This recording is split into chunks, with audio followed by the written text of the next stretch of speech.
Good evening guys, welcome back to my another video. Jhulan উপলক্ষে রাধাকৃষ্ণের জন্য যে একটা ড্রেস বানাচ্ছিলাম সেটা তো তোমরা সবাই জানো, কিন্তু ফাইনাল লুকটা তোমাদের সাথে শেয়ার করা হয়নি। তো আজকে ভাবলাম তোমাদের সাথে সেটা শেয়ার করি। মেইনলি স্টিচটা বাকি ছিল, এটাই এই ভিডিওতে তোমরা পুরোটা দেখতে পাবে। এই লেসগুলো আমি আলাদা করে কিনে এনেছিলাম গোল্ডেন কালার, ওর সাথে ম্যাচিং করে পাড়গুলো বসাবো বলে।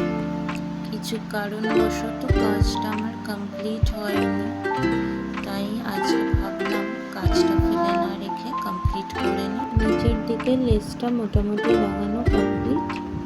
এইবারে ওপর দিকে ফার্স্টে কুচিটা কমপ্লিট করতে হবে।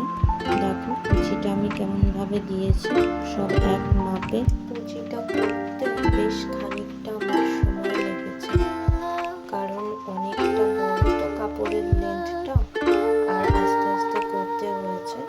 কুচি করাটাই মেন কাজ।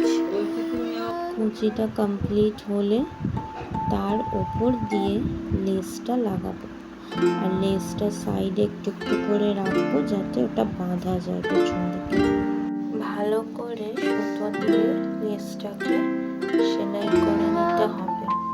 আমি হাতে করেছি, তোমরা যাদের মেশিন আছে তোমরা মেশিনেও করতে পারো, কোনো অসুবিধা নেই।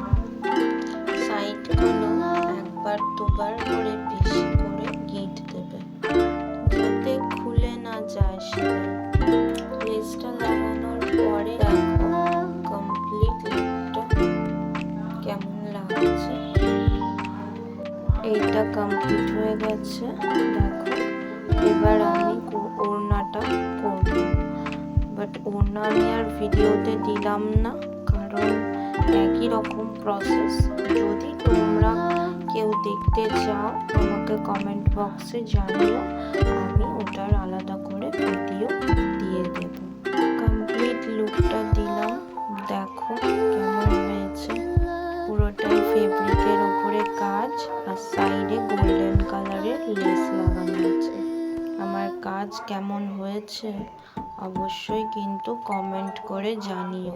ভালো লাগলে লাইক এবং শেয়ার করতে ভুলো না। আমাদের লাইক কমেন্ট আমাদেরকে অনেক বেশি অনুপ্রাণিত করে নতুন নতুন কাজ করতে। এরকম ভিডিও আরও পেতে চাইলে আমাকে ফলো করতে পারো ফেসবুক পেজ তানিয়া মুখার্জি, ইনস্টাগ্রামেও ফলো করতে পারো আমার page Tania's art and craft.